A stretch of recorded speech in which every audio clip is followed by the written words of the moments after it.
આપણે બાયોલોજી નેટમાં શ્વાસોશ્વાસ અને વાયુઓનું વિનિમય વિશે અભ્યાસ કરવાના છીએ। તો આપણે જોઈએ એમાં તો પ્રાણીઓ છે એ બધા જ પ્રાણીઓ ખોરાકનો ઉપયોગ કરે છે, બરોબર। આ ખોરાક દ્વારા એમને જરૂરી જે કાર્બનિક દ્રવ્યો એમને જે લીધા છે આ કાર્બનિક દ્રવ્યોનું ઓક્સિડેશન પ્રક્રિયા થશે। કાર્બનિક દ્રવ્યોનું શું થશે? ઓક્સિડેશન, અને ઉર્જા મુક્ત થશે। આ ઓક્સિડેશન પ્રક્રિયા દરમિયાન જે ઉર્જા છે એ ઉર્જા એટીપી સ્વરૂપના બંધારણમાં સંચિત થશે, અને જ્યારે આ પ્રાણીઓ કાર્ય કરશે ત્યારે આ એટીપીનું એડીપીમાં કન્વર્ટ થશે અને ઉર્જા મુક્ત થશે।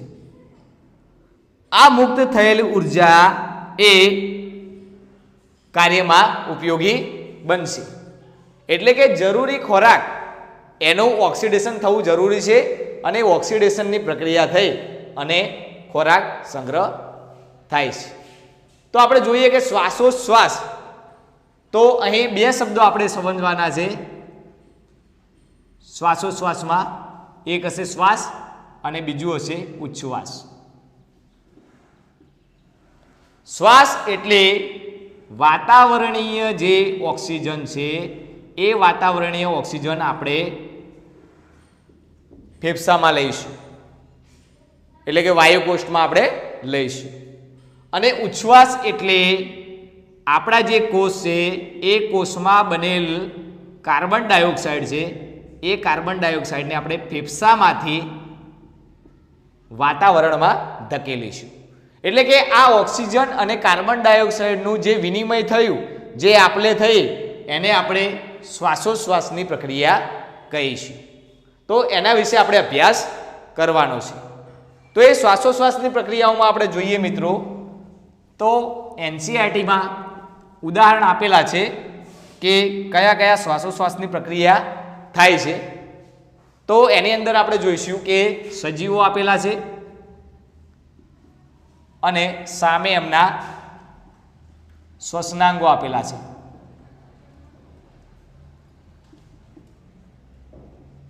સજીવોમાં જોઈએ તો પહેલા વાદળી, કોષ્ટાંત્રી અને ચપટા કૃમિ છે। તો આ એ પોતાની સમગ્ર સપાટી દ્વારા વાયુઓની આપલે કરે છે। એટલે કે એમાં પણ સરળ પ્રસરણ દ્વારા એટલે કે આપણે સમજીએ કે આ કોષનું પ્રવેશશીલ પટલ છે અથવા કોષરસ પટલ છે, આ આપણા શરીરનું બાહ્ય આવરણ છે, આ શરીરનું અંત આવરણ છે। હવે આપણે સમજીએ કે બાહ્ય આવરણમાં ઓક્સિજનની માત્રા, આ જે ગ્રીન કરું છું એ ઓક્સિજન છે, તો બાહ્ય આવરણમાં ઓક્સિજનની માત્રા કેવી છે? વધુ છે, અને કોષના અંત આવરણમાં ઓક્સિજનની માત્રા કેવી છે? ઓછી છે। તો આ ઓક્સિજનના અણુઓનું વહન વધુ સંકેન્દ્રણથી ઓછા સંકેન્દ્રણ તરફ થશે, જેને આપણે સરળ પ્રસરણ કહીશું। એ જ રીતે કોષની અંદર કાર્બન ડાયોક્સાઇડની માત્રા વધુ હોય અને કોષની બહાર કાર્બન ડાયોક્સાઇડની માત્રા કેવી હશે? ઓછી હશે। તો કાર્બન ડાયોક્સાઇડ અંદરથી બહાર એટલે કે વધુ સંકેન્દ્રણ એના સાંદ્રતાથી ઓછી સાંદ્રતા તરફ વહન કરે છે, જેને આપણે કહીશું સરળ પ્રસરણ। બીજું આપણે ઉદાહરણ લઈએ મિત્રો, તો બીજું ઉદાહરણ આપેલું છે કીટકો। આ કીટકો એમની શ્વાસ નલિકા દ્વારા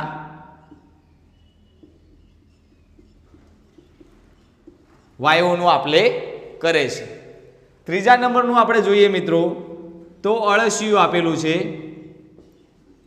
આ અળસિયું તેની ત્વચા પર આવેલા ભીના ક્યુટિકલ દ્વારા વાયુઓની આપલે કરશે. એના પછી આપણે જોઈએ મિત્રો તો એના પછી જલીય સંધિપાત છે,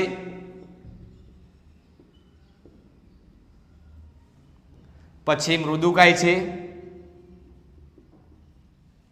અને પછી મત્સ્ય છે. તો આ ઝાલર દ્વારા વાયુઓનું આપલે કરે છે.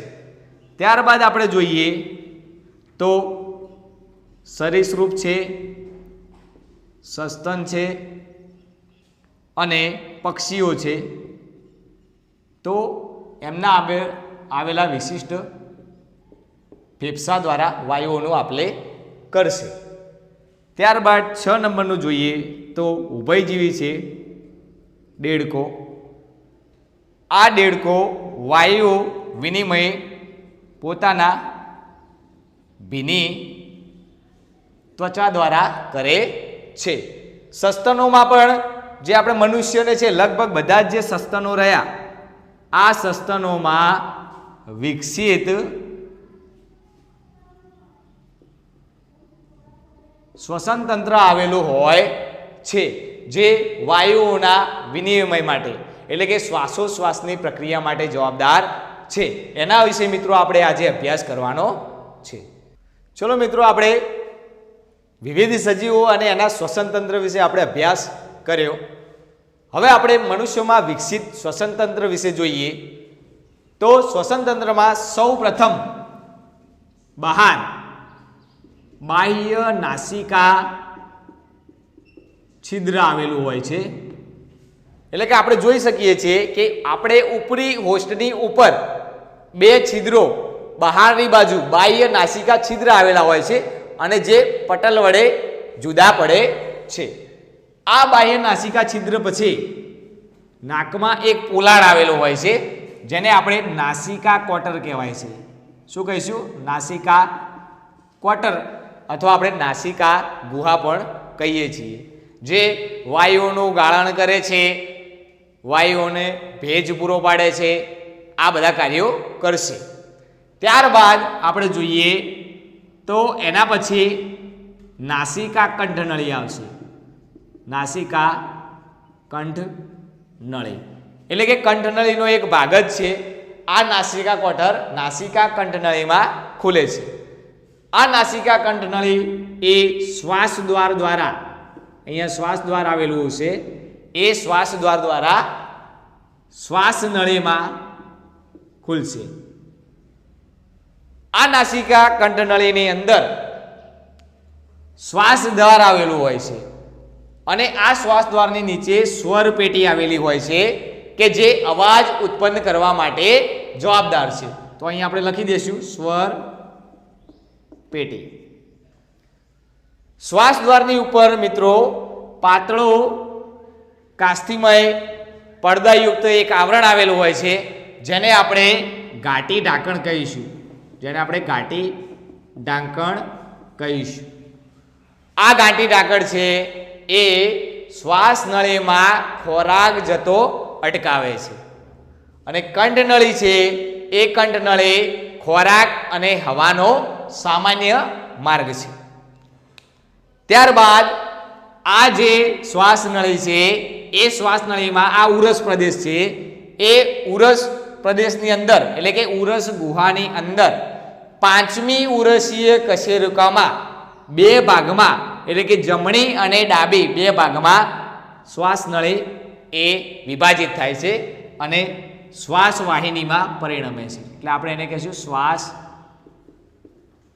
વાહિની, બરોબર, જેને આપણે કહીશું પ્રાથમિક શ્વાસ વાહિની. પ્રથમ છે એટલે આપણે કહીશું પ્રાથમિક શ્વાસ વાહિની.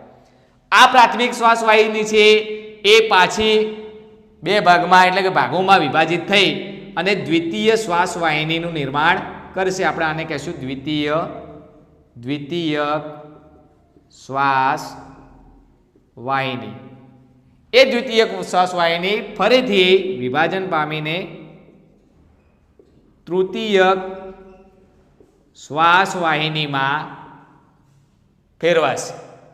એના પછી છેલ્લી આવશે એને આપણે અંત્ય અથવા અંતિમ શ્વાસ વાહિકા કહીશું. અને આ અંત્ય શ્વાસ વાહિકા છે એ ચપટા અને ફૂલેલા પડદાયુક્ત કોથળીમય રચના બનાવે છે. આ આપણે જોઈ શકો છો રેડ કલરનું, એને આપણે વાયુ કોષ્ઠ કહીશું. આ વાયુ કોષ્ઠમાં ઓક્સિજન અને કાર્બન ડાયોક્સાઇડનું વિનિમય થાય છે. એટલે ચલો મિત્રો આપણે એને ચાર્ટ સ્વરૂપે સમજીએ. ઘણીવાર નીટમાં એનો ક્રમ પૂછાતો હોય છે. તો પહેલા આપણે જોઈ શકીએ કે સૌ પ્રથમ બાહ્ય નાસિકા છિદ્ર આવ્યું. તો આપણે લખી શકીશું કે બાહ્ય નાસિકા છિદ્ર. આ બાહ્ય નાસિકા છિદ્ર પછી આપણે જોઈ શકીએ છીએ કે નાસિકા ક્વાર્ટર આવશે. નાસિકા ક્વાર્ટર દ્વારા આપણે જોઈ શકીશું કે એ ખુલશે નાસિકા કંઠનળીમાં. નાસિકા કંઠનળી. આ નાસિકા કંઠનળીમાં શ્વાસ દ્વાર દ્વારા શ્વાસ નળીમાં ખુલે છે.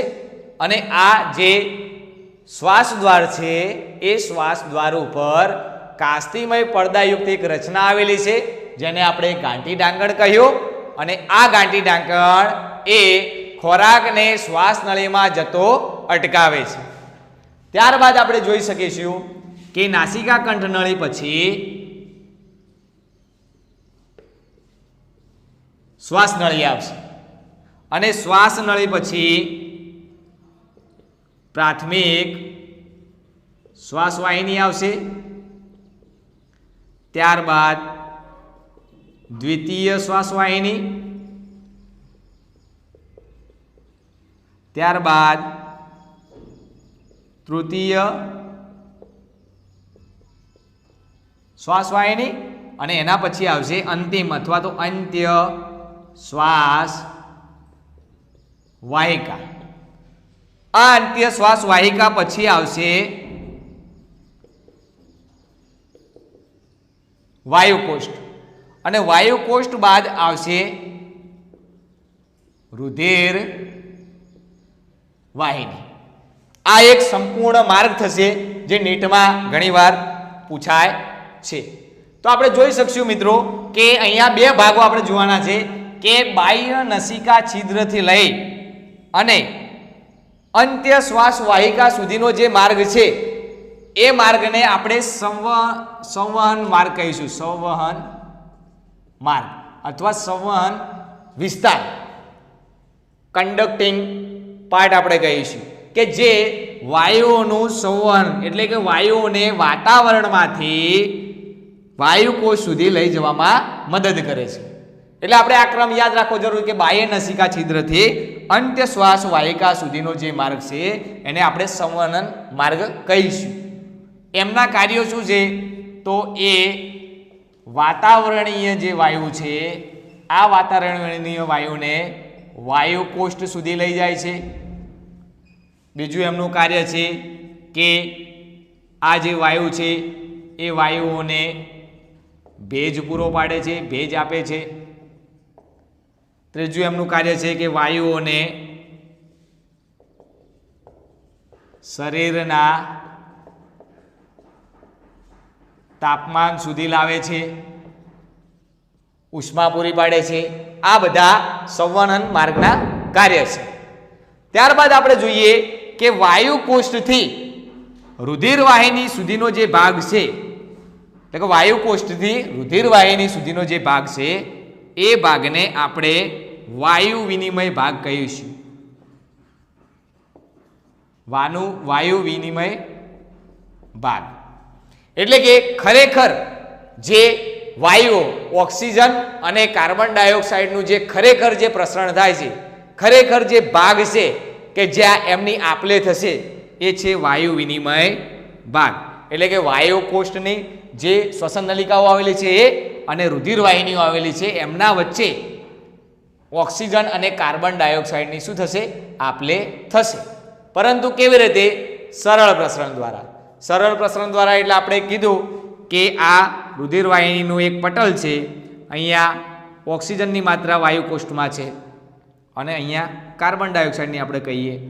ઓક્સિજનની માત્રા અહીં વધારે છે અને અહીં ઓક્સિજનની માત્રા રુધિરવાહિનીની અંદર ઓછી છે, તો ઓક્સિજન વધારે સંકેન્દ્રણવાળા વિસ્તારથી ઓછા સંકેન્દ્રણવાળા વિસ્તાર તરફ વહન કરશે. એવી રીતે રુધિરવાહિનીઓમાં કે જે પેશીઓમાં કાર્બન ડાયોક્સાઇડ બન્યો હશે વિવિધ જૈવિક પ્રક્રિયાઓ દ્વારા, એ કાર્બન ડાયોક્સાઇડનું પ્રમાણ અહીં વધારે હશે અને અહીં કાર્બન ડાયોક્સાઇડનું પ્રમાણ ઓછું હશે, તો રુધિરવાહિનીમાંથી કાર્બન ડાયોક્સાઇડ પાછો વાયુકોષ્ઠમાં આવશે અને વાયુકોષ્ઠ દ્વારા ઉચ્છ્વાસની પ્રક્રિયા દ્વારા વાતાવરણમાં પ્રવેશશે. એટલે કે વાતાવરણીય ઓક્સિજન જ્યારે વધારે હોય ત્યારે બાહ્ય નસિકા છિદ્રથી શરૂ થઈ અને વાયુકોષ્ઠ સુધીનું વહન ઓક્સિજનનું થશે કે ત્યાં એમનું માત્રા કેવી હશે? ઓછી હશે. અને પેશીમાંથી બનેલ જે કાર્બન ડાયોક્સાઇડ છે એ વાયુકોષ્ઠ દ્વારા બાહ્ય નસિકા છિદ્ર દ્વારા વાતાવરણમાં પ્રવેશશે. તો આ ક્રમ યાદ રાખવો આપણે જરૂરી છે. ચલો મિત્રો, આપણે ફેફસા વિશે જોઈએ. તો ફેફસા એ જોડવા એટલે કે બે હોય છે, એ આપણે જોઈ શકીશું કે એક જમણું ફેફસું અને ડાબું ફેફસું.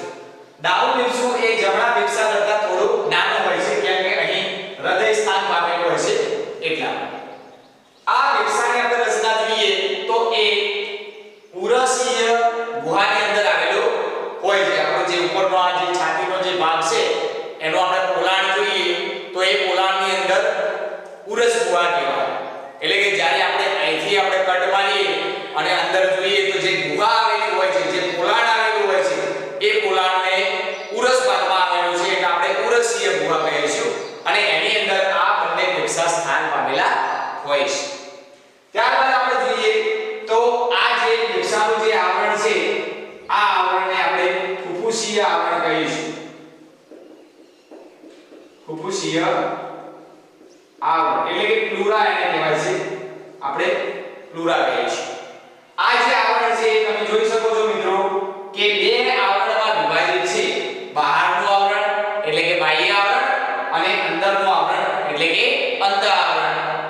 આ બંને આવરણ વચ્ચે જે જગ્યા છે ત્યાં પ્રવાહી ભરેલું હોય છે. એ પ્રવાહીને આપણે ફુફુસીય પ્રવાહી કહીશું. આ ફુફુસીય પ્રવાહી એ જ્યારે શ્વાસ ઉચ્છ્વાસની પ્રક્રિયા થાય ત્યારે ઘર્ષણ નિરોધક તરીકે વર્તે છે. એટલે કે બંનેને ઘર્ષણ થવા દેશે નહીં.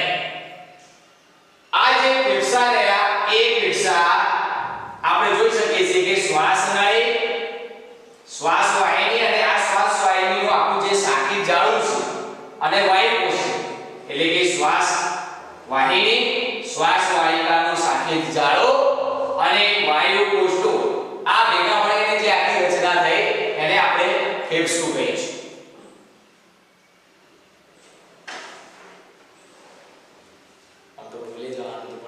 ચલો મિત્રો, આપણે લખાણ દ્વારા સમજીએ તો એનું આપણે સ્થાન કહ્યું કે સ્થાન છે એ ઉરસીય ગુહામાં આવેલો હોય છે અને આપણે કીધું કે કેટલા હોય કે જોડમાં હોય. જોડમાં એટલે કેટલા હશે? બે ફેફસા હોય છે, એક ડાબું અને એક જમણું ફેફસું.